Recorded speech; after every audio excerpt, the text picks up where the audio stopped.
And so right now we're in the Fabled difficulty, and so Brave and Legendary, you can play through the campaign, Brave or Legendary, doesn't matter.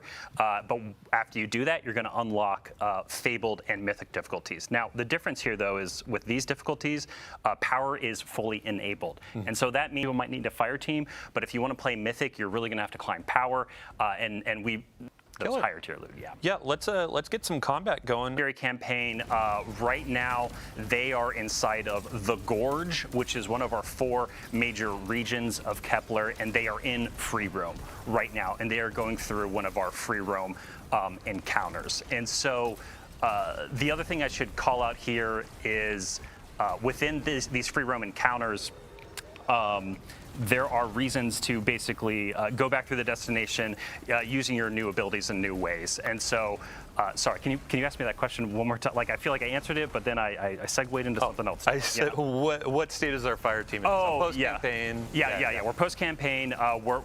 Sorry, thank you. Yeah, we're hunting higher tier loot and gear here on the destination, and they're also doing some of our post-game quests. So both Fabled and Mythic have their very own quest associated with them as part of the post-game that are one part of like completing the Triumphant Seal to earn some exclusive cosmetics and emblems, but also these world quests unlock some additional loot in the game as well. So specifically the Mythic quest that's associated with that world tier unlocks a variant armor set for the Kepler armor. So as you're playing through the campaign and throughout the experience, there's a 2 and 4 set piece bonus on the Kepler armor set. Once you complete that Mythic world tier quest, you unlock a variant of that has a different set bonus and a unique shader on it as well. Awesome. Yeah, and for folks that you didn't tune in last week or you haven't heard about gear tiers set bonuses, we have a full blog article that went live last week. Go ahead, visit that, check it out. So when we're looking at this activity, this is going to be a free roam mission, right? Yes. And these take place in places that are regions on the destination. Yes. Can you walk us through that? Yeah. So I talked about it a little bit before, but this is the Gorge, and so the Vex have actually put a big security lockdown on this entire region on side of Kepler, and so the fire team right now is basically like breaking through this security lockdown, and so each of these regions feature multiple of these major encounters. Is kind of what we call them, these free roam encounters, and these are kind of like the scale. Ooh, I just got try to get through that security grid, and he did not make it. Yeah. Each of these major encounters we have are kind of like the size of like roughly like a lost sector, but ultimately they're more complex. They have more mechanics. That you have to use the destination abilities to solve some simple puzzles and encounters inside of them, and generally they have like pretty thick combat, especially on like the Fabled difficulty as well, where we start adding more enemies, tougher enemies, and also there are Banes that are applied in the world tiers 2 that are actually exclusive to Kepler. They were built specifically for this content. That's awesome. Yeah, and then as you're going through these sorts of free roam activities and exploring Kepler, what other like side objectives or objectives can pop up? Yeah, so the way we kind of are thinking about this, right, like a lot of this outside of doing the seal, the triumphs, and things like that, and mysteries and secrets, which we can talk about here in a minute, a little bit more, is like it's about gear pursuit, right? It's about earning that higher tier gear, chasing power, and so the way we constructed these regions, there's these free roam major encounters, there's tougher enemies that appear, there's HVTs that pop up, there's destination materials to loot, and there's this material called a Fated Cipher as well, and so you're going to be combining destination materials that you get from basically doing almost anything inside of the region alongside Fated Ciphers in order to be able to purchase specific items at the destination vendor called the Altar of Relativity at the center. That's a lot of Kepler. names and words. Lots of proper nouns. If you didn't catch this, I know there are going to be breakdowns. We'll have a recap in the TWID, but yeah, continue. Yeah, and so like what's cool about this is that in the post game, like there's a focus that we created, and so basically through the vendor you can go and look at it and be like, okay, today's focus is the Gorge, which the fire team is looking at today. Most of the materials that you're earning here can be used to purchase gear, or you can convert your other materials you might have from other regions in order to convert it into the Gorge materials to buy stuff. But every day it's going to shift. That daily focus is going to shift. And so a little bit later in the stream, we're going to be seeing a part of Exiles Accord, which we've also some of our content creators and influencers showed as well, and some of their content parts of it. But basically, of the 4 major regions, the daily focus will shift day over day to basically kind of change what you're focused on, what gets you access to that direct purchase loot. Yeah, and since we're on the topic of rewards, you were talking about like the currencies and the vendor. Yeah. You had mentioned before the stream, actually, there's a new form of attunement for the destination as well. Yeah, so something that was really important to us was like it just, we want to make playing what we call like the action game, like actually experiencing free roam like this and the mission content, like when you earn that piece of loot on Kepler as you're completing these activities and just got nuked. No, I'm so happy that they're dying because they were like, this won't be too hard. And it's like, oh, world tiers? Let's introduce them at a higher difficulty, shall we? Yeah. But sorry, go ahead. No, exactly. Yes, this is Fabled pushing back a little bit. They're having to think about what they do, and they just used actually Mattermorph in order to open up a pathway to get around this Vex grid that opened up in the middle of the encounter. But anyway, we were talking specifically, I'm sorry, remind me. Attunement. Attunement, thank you. Yeah, so basically, you're going to be able to attune at the vendor a specific piece of gear, armor, or weapon, and any drop on Kepler that drops a piece of armor or weapon will have a chance to be that gear. We just wanted to make sure that as you're playing through the destination, as like you're carving your own path, you're figuring out your own farm routes inside of each of these 4 regions each day of the week. We wanted to make sure that, like, hey, if you're looking for the Giver, that auto rifle that's coming with the Edge of Fate here on Kepler, it's like you have a chance to get it anytime a piece of loot drops. Awesome. Yeah. Yeah. So you had mentioned just a minute ago about secrets and the depth of the destination. I mean, I'd love to hear. Yeah, go ahead and expand on that. Yeah. So like, it's funny with like secrets and mysteries. Like you want to like talk about it a little bit, but like not too much. No to spoilers, like spoil it. Yeah. But I think like the thing to scratch at here and poke at here is right is like we've talked about the destination abilities a few times, and so with the world tiers and the fabled and mythic difficulties throughout the destination, there are secrets and mysteries like basically all these little alcoves, these little locations, these side paths, these hidden rooms, all throughout the destination that you can go and discover. And there's a lot available just within the campaign experience. Like if you want to play through the campaign and take it like really slow, and as you earn abilities and look around, you're going to find a lot of mysteries to solve. But we also wanted to make sure that in those higher world tiers in Fabled and Mythic, that it felt like this expanding expansion of that content that you have. And it's basically like, hey, you have even more abilities than ever. You can now peel back the onion of this world to discover what's at the core of it. And so we really wanted to make sure that it felt like there was just more and more to dive into the more you unlocked inside of the post game. Awesome. Yeah. So in our rehearsals, we never managed to get this perfect timing, but we have perfect timing. I would love to shift to campaign. We're going to be taking you about midway through campaign mission here. A quick note for speaking of beelining, we've seen a ton of questions about getting raid race ready. So raid race is going to be coming out on the Saturday after launch. I believe it's the 19th of July. Yeah. What difficulty should players play at to get ready for race? Yeah, so if you want to be power ready for the contest mode race for the Edge of Fate, you're going to want to play the Legendary campaign. And so when you step out of the Legendary campaign, you will be power ready at that point. Now, if you're gear ready, that's up to you, right?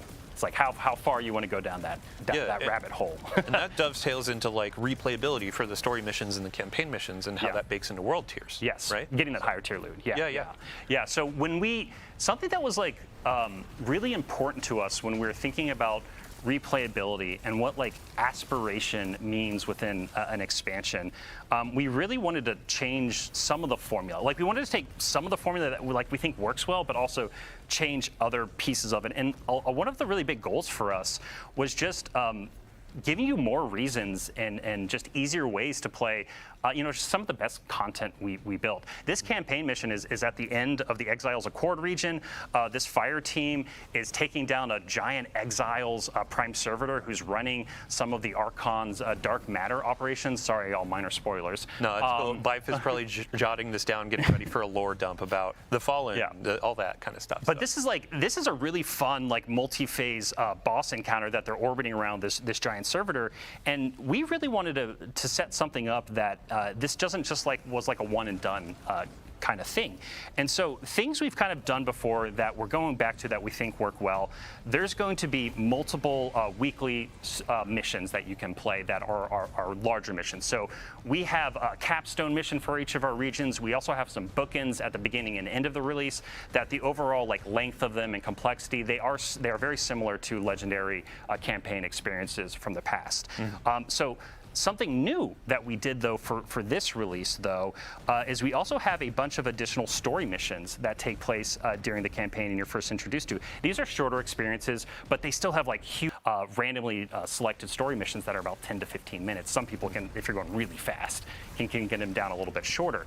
And those missions are actually one of the best sources of those faded ciphers that I was talking about earlier. And so the other thing I mentioned earlier too is we have specific quests for both Fabled and Mythic, and these quests are going to take you through some of the big campaign missions, again, to experience them with new modifiers, because we're curating modifiers and banes and things like that every single week on the destination to have a little bit more of a curated experience, but then also those quests introduce some like new encounters as well. And so, sorry, like I'm going a little all over the place. I mean, some of this is just like so much information, so much to talk about. But the thing, like, again, I want to like drive home here is like we wanted to give you really strong incentives to go in and play the free roam experience to extract materials, to play our story mission playlist. It's called the time lapse mission playlist, to earn faded ciphers, but then also to have reasons to go in and replay some of our biggest campaign missions again through the weekly missions playlist, kind of like the heroic stuff we've had in the past. And on the stream last week, we talked about how as you're unlocking the destination abilities, you carry those forward after the post game, so you can go in and replay and then have some of these things available, right? Yeah, that's a really good note, and thank you for hitting on that. Like the way we designed this content was the campaign slowly stepped you into these different abilities and unlocking different versions of them and higher tier versions of them. When you're in the post-game experience, we intentionally designed puzzles and encounter mechanics and things, and like even in this boss encounter, there's multiple times that they've had to use Matter Spark to like get into the vents and stuff below this area and pop up through the world. And through the campaign, you would actually have to go and find like a Matter Spark pad to activate that. And that's actually kind of part of the puzzle. It's teaching you to kind of look at the world and think about the world in a different way that is intentional. But then in the post game, as soon as you complete the campaign, you unlock Matter Spark anywhere. And it's basically like your souped up sparrow for the destination, and being able to summon Matter Spark anywhere means you can actually like sequence break some of our puzzles and sequence break part of our missions, and that was like entirely intentional as a part of the design. And to be honest, Dylan, like the fun part about this too is like we're not 100% sure in some ways where people might sequence break things that we might not expect, but like that was intentional from the design perspective, that like we want people to be able to do that. It's the magic of like the sandbox in Destiny of we don't know how players are going to take this ability with this destination ability with this combatant, et cetera, et cetera. So I think I would love to ask you as well. So we've gotten a lot of questions from players where they're like, oh, you had mentioned like this is comparable to a Rise of Iron. Like, how does that actually break down when we look at the Edge of Fate and Kepler? Like, you had mentioned depth and secrets and a bunch of different things. So. Yeah, so I think like you and I were talking about this in rehearsal a little bit, where like that comparison is just to give us like a ballpark of where we want to make. But at the end of the day, it's like apples and oranges between what the Edge of Fate is and what Rise of Iron is. So when we've talked about that, we've generally been speaking towards like the size of this destination and the depth of the campaign and post-game experience. Like, this is one of the deepest destinations we've ever built before, and that is why we've been making that comparison to Rise of Iron in that way. But also in terms of being like a little bit bigger. But also like the game is very different today, right? We have an entire portal, we have an entire offering that is there with a bunch of new content, new gear, new things to do. We have the raid with the Edge of Fate, obviously, but then we have the epic raid coming in the major update with Ash and Iron, which we'll talk about more in the future. That just it permutes and expands the raid and expands on the story of the raid. It is new content. We're not holding anything back for the base raid to build that experience. And so, again, the Rise of Iron to Edge of Fate, a little bit apples and oranges, but we also are thinking about like the collective packages of what comes with this release, because the game is very different from what it was like back. So we have the free roam missions, we have campaign, we have secrets, we have a lot of questing, that kind of stuff. Yeah. I'd love, before we wrap up with our campaign mission, to talk a bit about what else players can expect in terms of a destination activity. Yeah, so we've seen y'all talking about it. Like we hear y'all, and this is one of those things where like we wanted to hold this back for it to be like a surprise and delight moment for everyone when it appeared on the destination in the post game. But yeah, let's just talk about it a little bit. So there is a destination activity on Kepler. As we are swapping out, I want to talk about these two new exotic weapons that we see on the screen. You saw some of this in our gameplay preview that we just had. We also had some creators, influencers, that kind of stuff coming in and speaking to the hand cannon and the scout rifle. Those who may have missed that reveal stream, like, what is this space? What are we aiming for? Yeah, so the portal is very exciting. We had this vision of making a new front page for the game for Destiny 2. And so we really want to make as much as we could available, like just in a couple clicks, and not having to dig down to find the content that is new or featured, or like you're being your friends are playing, or something like convenient that you really want to like go to a lot. Like we have a button for the tower that's right there, fastest you can get into. We also have Edge of Fate in the upper corner, of course, which is like the new expansion for the launch right here. We have this huge like quick launch panel in the lower right that is rotating between new activities, like probably the fastest you can play Destiny ever, aside from right when you like start for a very first like new character. It's going to let you just like hit and play something right away with like no delay. And then we have actually a very like nested depth there with all the ops categories on the left, which are all the different kinds of things you can play in the portal that are hooking to all the new systems that Alan and Nadia have been talking about. Awesome. Yeah, really quick, I'd love if you don't want to have like the think about having a fire team for some content as well, you can be assured that this stuff is designed to be played by one player. And so it's like, it's going to have challenges, going to have difficulty and modifiers and such you can customize, and really great loot to get.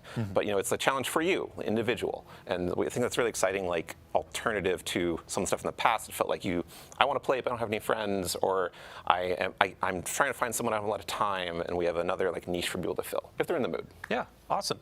And then next up we have fire team ops. Yes, fire team ops. So like just talking about fire teams, like quintessential Destiny is playing with 2 other players, a fire team of 3, right? And so we have all of the activities in fire team ops are 3-player fire team. We have like classic strikes in there. We have like missions from past expansions, like in Europa, like the Empire hunts. We also have like onslaughts are in here. We actually scroll down more. There it is, the coil. So past seasonal activities coming back, and like integrating with all the systems we've been talking about that we're going to talk more about, so that they're like available for you to get new loot in, to work on your power climb, to basically just like have a great time in whichever way you want to. Awesome. Yeah, I mean, since we're already in the screen, let's go ahead and get our fire team set up with our activity. What are we playing today, Nutty? We were going to do the Dark Priestess Empire hunt. Awesome. So here, I'm actually going to pass the mic and choose what we want. For sure. So we're starting at a master activity, and this is 300 combatant power. The first row there that has all the selectable icons that you can change are challenge modifiers. These are things that will increase the combatant power and add some additional difficulty to it. The first one is our Banes. So here you decide what Banes are going to show up, and we paired all of them as like 2 combos that either work well together or at least interesting. Today we'll do Threaded and Caltrops. So Threaded is where as you damage the combatant, it will spawn threadlings, and when it dies, it will throw out a few more threadlings at the same time. And Caltrops is a void air, so something to make it so you either need to get up in the air or keep going through. So starting with retaliation. Yeah. If I die, you're coming with me, pretty much. All right, next up, what do we got? Yeah, let's do subtle foes. So this just makes it so that when some of the enemies are far away from you, they will be invisible, and that helps them get into close range, or if you are using a long-range loadout, you won't be able to deal with them as much, so you might want to bring some close range. And they're like very invisible. Not like, not like a little bit of player stealth, but just like you don't see them. Yeah, you really have to like pay attention to see them from long range. What else do you want to do?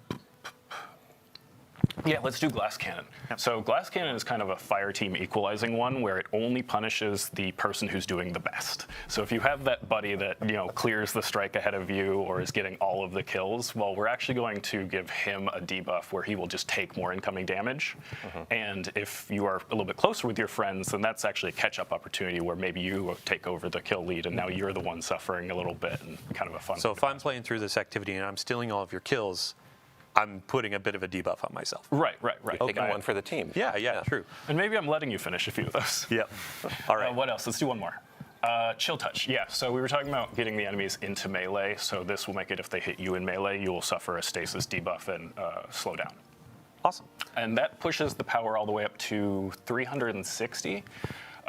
And those things are also increasing the potential score that you can receive from this, and the score is what drives the reward. Right. So you see right here when we picked Chill Touch, the gear tier you're going to earn went from tier 2 to tier 3 for this activity. So it's really important to pay attention to what you're earning. Yeah. So you know what you're going to be getting if you achieve that score at the end. Yeah. Yeah, and this is we've talked about this last week on stream about approachability and making it easier for players to understand as they're getting in. So a lot of UI treatment. Shout out to our teams that have been doing this to show you combatant power and all that kind of stuff. So yeah, tons of love and passion went into that. Seriously. Yeah. So let's look at player stakes. Oh, do you want to take this? Oh yeah. So player stakes are the next category down, and they're more about the player's interface with the game itself. So things like locked loadout. We have no HUD is an ability that we added here. So you play with no HUD for a little extra score bonus. And these are things that are really sort of letting you sort of tie one arm behind your back while you're playing. It's not making the combatants more powerful. It's changing how you're playing the game.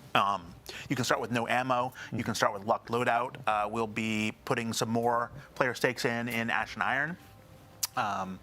Yeah. I love no HUD. Go. You're gonna talk about it first, aren't you?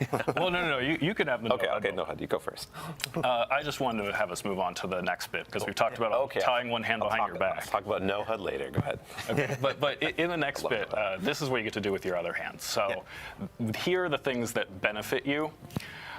Let's try Livewire. This one is one of my favorite. It's a combination of the sprint for amplified that you had in the Nether, along with inherent AC/DC feedback fence. So we buffed up the enemy's melee capability that hopefully they'll get up and punch you. Well, now if they do, we're just going to shock them with lightning. So I'm kind of balancing out that additional challenge that we added and a different benefit that will kind of counter that and make it so it's actually a little bit easier for me. Yeah. What else can we do? Healing finishers are great. Just another way to get back health, or if you go in for that finisher and take damage on the way, that you'll be able to fill back up. And let's do one more. And sure, hypercritical is pretty fun. This one is actually a little bit tough because it makes it so that the enemies will take less non-precision damage, but more precision damage. So as long as you're hitting your shots, it's easier. Awesome. And then Ben, we actually we noticed this a bit earlier. There's one more modifier up at the top, and that's actually limited time, right? Yeah. So this is a accelerator that this is a double bonus focus. So you're gonna second drop from the bonus focus activities. So this is we will have given the calendar different accelerators that are on for a given week or day that will apply to the whole portal and have different benefits. And we're also going to have more of those for events and other things going on in the game to give you kind of another fresh twist or incentive to see what's going on in the game and get some a good time. Realize that is a good time to play because we're trying to make every day a good time to play Destiny. Yeah, I think one of the modifiers we saw during our rehearsal was a bonus to Suros weapons too. Yeah. So it's a bit of there can be loot bonuses, there can be gameplay bonuses of more power behind certain weapon archetypes. It's pretty fun. So stay tuned to our calendars. We'll definitely sound off when it's a week of a cool theme. Let's get it launched in and actually start taking on some of this combat. Can I talk about no HUD now? Do the portal. Well, we're going to have some new modifiers coming with events. And we're going to be adding new modifiers with the mid-season update with Ash and Iron. Yeah, that major update, yeah. Yeah, I've been working on them pretty constantly along with the rest of the team. So it was like every few days that another either Bane would come online or modifier, and we'd have to go playtest that, which was a pretty big playtesting lift to try all these combinations and make sure that there aren't any rough edges when you combine some things that maybe we hadn't thought about when we were initially designing them. Yeah, I'm sure there's stuff that players will find that we won't. We're accepting that. Yep. Yeah, I mean, we have our challenge for Esoteric or Mork or a couple of the other high-skill creators of what can you throw on to make this difficult, and can you actually complete it? Right. So it'll be fun watching those playthroughs. Ben, paired with that, how often are we going to have more activities being added to the portal? Yeah, so we want to like regularly refresh the portal on like so that, you know, there's stuff coming online like on like somewhat weekly cadence. Like we're gonna have kind of a weekly like new stuff coming online for the first few weeks, and then when events come in, they're gonna have big changes like lots of new modifiers or like portal-wide like effects. Some are going to come with activities as well, but we're also going to be every major update. We're going to have new activities that come in, and we're also going to have like shakeups of existing ops formats. And we're going to have a really cool new activity that's paired with an event at Ash Iron launch. I'm not going to talk about right now, but I think is really fun. That's going to be an exemplar of like, hey, we're shaking things up. Here's a brand new thing, in addition to all of like the classics and Destiny like Vault that we're bringing out. Not just new activity, a new activity type that you've never played before. Yes. Yeah.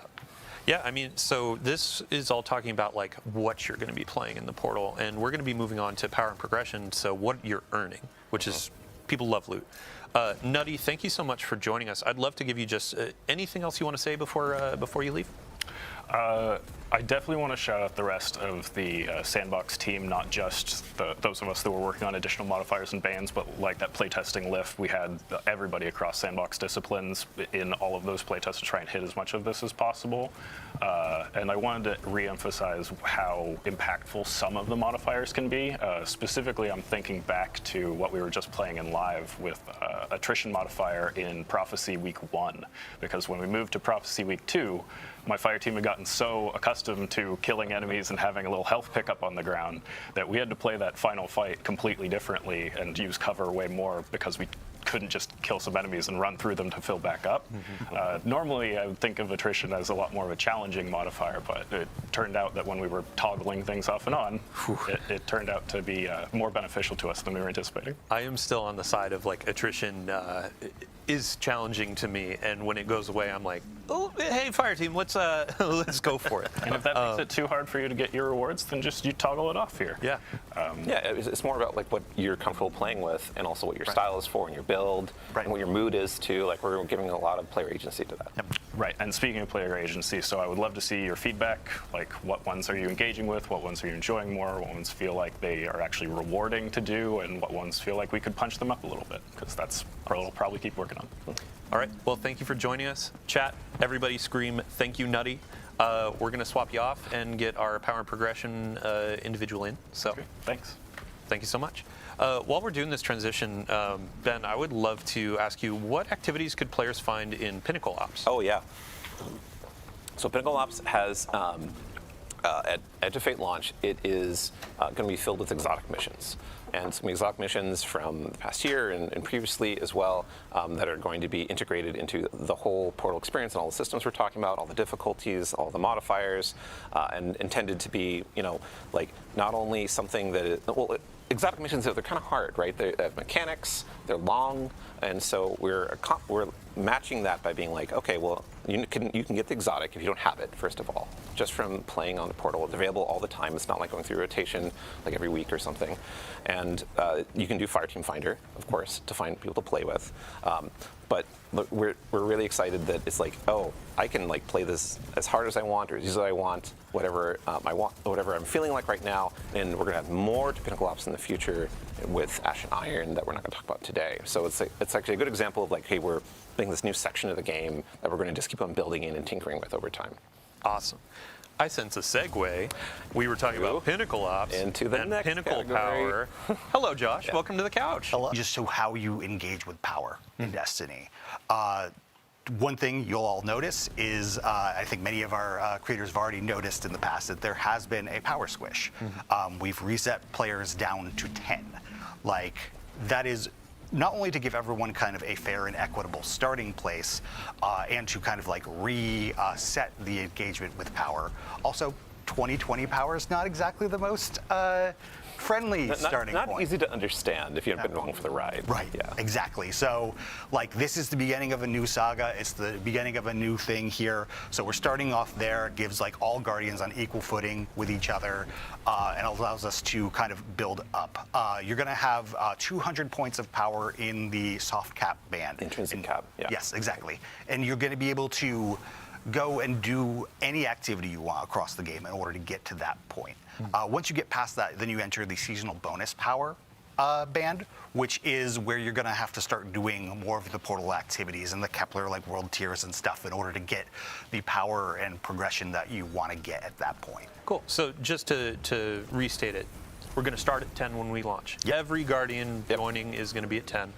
First 190 levels, so up to 200, that's going to be effectively your base power level. Yep. And then as you're going into more powerful activities, higher tiers, that's when you start going up and up. Right, and you'll be able to get up till 450 power up until Rise of, or not Rise of Iron, but Ashen Iron.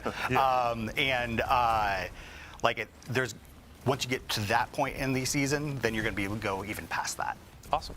So when we're talking about seasonal power, is that replacing the artifact power that we have? Exactly. Like, we did simplify power a little bit further by taking power off of the artifact, and that allowed us to take the power we had there and put it back into the gear. So really it streamlines it. It makes it so you're only worrying about your gear power as far as your engagement with that. So it just takes one additional level of complexity out of the system.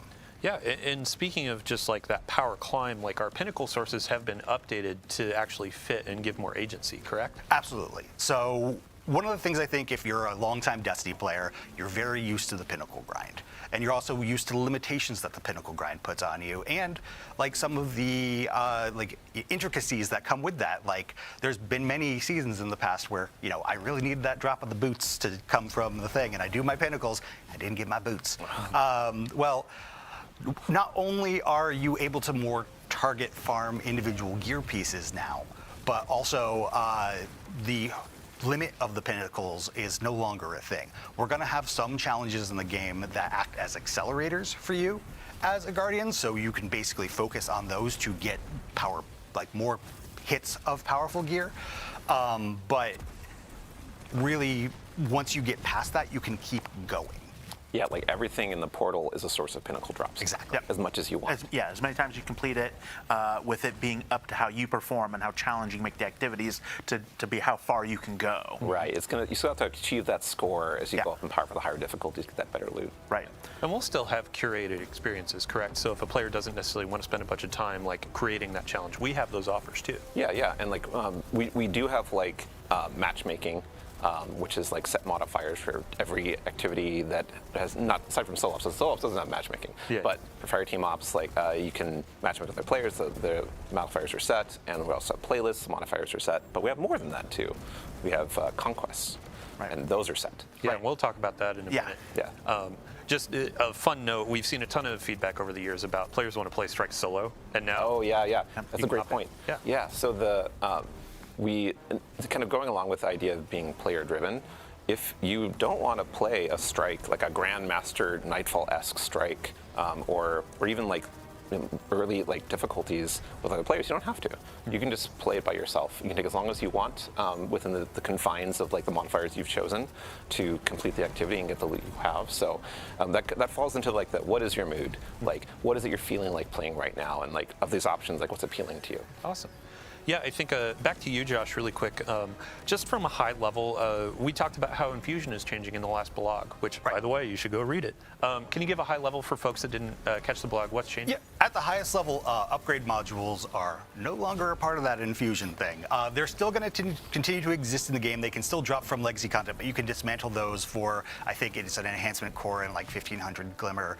And so, like, those are still there. We're going to have a new unstable core currency that's going to exist, and you're going to use that in addition to enhancement cores in order to infuse your gear up for the season. Okay, and a bit of Glimmer too, right? Yes. Okay, cool. And really at its core, it allows us to just have more texture over things. And one thing I should call out is that seasonal power does reset at the end of this thing, and players will be reset back to 200 when Renegades comes out. Got it. So cool. Yeah, I think just last note on the power climb. So during our reveal event, you spoke about Crucible and how you can actually power up in Crucible to kind of keep pace with your friends. Like, can you expand on that a bit? Yeah. So there's a time in Destiny's past when you could just play Crucible a lot, and you can get your power, you get great gear, you could like fold in with your friends to play a raid or the challenging content. And we've kind of lost that somewhat over the years. Like, it's harder to like feel like Crucible is your identity and really feel like the game is rewarding you for that. So with Edge of Fate launch and the core game and the Crucible ops that we have, which is a bunch of playlists inside of it, you're going to be able to like start from that power 10 and just play Crucible, and you'll get power drops. You'll go up and you click into that, you come to the hub, which you're going to have a bunch of daily challenges and weekly challenges, and those are going to give you XP, they're going to give you Bright Dust, they're going to give you extra drops in on a portal activity, but it's going to give you progress towards the weekly reward track there. And the weekly reward track has lots of currencies and powerful drops on there, but it also has, if you tab to the next one, is going to have some Vanguard Armory and Arsenal tokens, which give you bonus drops from Zavala from the list of weapons or armor you can get from these activities that are going to be higher tier, and they're going to be a higher power than you can get from even getting the best grade in there. So you'll want to be doing these, and these refresh every week, and get 2 pieces of armor and 2 weapons every single week. Yeah, and this track is free, correct? Yeah, This is all game. This is all free. Everything in the portal is free. Awesome. So if you scroll down from here, you're going to run into the Conquest page. Now there's 2 on Expert, 2 on Master, and 2 on Grandmaster, and these are effectively your Grandmaster replacements in the portal. These are going to be fixed power, fixed modifiers, no fire team power, and your journey through the season. As you level up, you can take on the first Expert one, and then the next Expert one, and then the Master, and then Master 2, and then finally the 2 Grandmasters. And with Ash and Iron, we're going to be bringing more Grandmaster and Ultimate Conquest, which will allow you to complete the Conqueror title. Yeah, actually, seal. really quick gameplay team, if you could go back to the modifiers that you were just talking over, this was a really good example of a quality of life feature that came about. We saw a ton of feedback around modifiers, like I'm squinting at these icons, I don't really know what they mean, and now we have them bucketed based on the portal options, so you can more easily identify these things and understand them. Yeah, and shout out to the UI UX team for like making a really much cleaner look for activity launch than having this cool bucket to look at them. Like, I think it's really good, really good. Cool. And then there was one more section on the seasonal hub, one more tab down low for the Conqueror Seal. Yep. So the Conqueror Seal is down here. You're going to be completing the conquests during the season to earn and gild your Conqueror Seal. And since this is still the Conqueror Seal, it's going to maintain its old gilding. So this is going to be continual. Awesome. Yeah. 14 seasons of Conqueror. Now we're going to keep on going, baby. Oh my God. Awesome. So I'm going to say we still have a couple topics to cover. Fireteam, let's go ahead, launch into an activity in Fireteam Ops. Throw on a couple modifiers that you want to go for. Mix and match. I'd love for players to see as you go through how the score is changing, how the rewards can scale, all that kind of stuff. Just have a fun time. For the folks on the couch, we already went through the seasonal hub, the rewards. We are also having a moment in time where Guardian ranks are resetting. Yes. Yeah, if I could get a quick overview. One of you, I believe, Alan. Yeah, Alan. Yeah. So we took a look. So Guardian ranks, when we launched them, the first few ranks were about learning the game, and then the upper ones were about your seasonal journey and dealing with all the different kinds of things a player might do in Destiny. So we've stripped a bunch of those away and rebuilt objectives to be focused completely on the portal. So it's going to be playing through the various activities, using modifiers, playing all the different conquests, gaining power, gaining all the different kinds of rewards. It's going to be really showing like where you're at in that season. Yeah, it's just another portion of what Robbie was talking about with aspiration, where it's like, yeah, I have my awesome armor from all these higher tiers. I have a new Guardian rank above my head. I've gone through the raid. I have this cool tier 5 weapon, et cetera, et cetera. So there's a ton to hunt, a ton to chase, and a lot of things to do. And I think at this point, it's kind of the easiest to get into Destiny and just know what to play. So yeah, I absolutely believe that. And the exciting part is that everyone's journey through Guardian ranks is going to be kind of different because, a Guardian rank that tells you to accomplish this kind of power or complete this activity on this difficulty, how you did it will probably be pretty unique to you compared to other players because you chose different modifiers, there's different sets available for the given day or week, and maybe you did it solo, like we're talking about, like, oh yeah, you soloed the master difficulty, like one of the requirements in Guardian ranks, maybe you soloed on one of the conquests, and that's your story, and that's how you got it. But it's appropriate that there are a bunch of options for players to choose that match what their own experiences, what they want it to be. Awesome. Well, thank you all so much for joining us today. That actually brings us to the end. That's in this game. We really want to encourage you to play with your friends, and when you do play with your friends, if you're a higher power level than them, that's another thing that can act as a nice accelerator for them and really, like, you know, increase the bonds of friendship. That's like a core part of the DNA of Destiny, is being able to play with fellow Guardians. Yes. So as an example, if you're at a tier 4 and I'm only tier 2, I join you, we do a tier 4 activity, I still get tier 2 gear, but it's accelerating me faster into tier 3. You're going to hit your score a lot easier, which is going to help you get those bonus rewards. And yeah, got it. Cool. And then your second note? And yeah, finally, like, we made a lot of changes to the game in the Edge of Fate.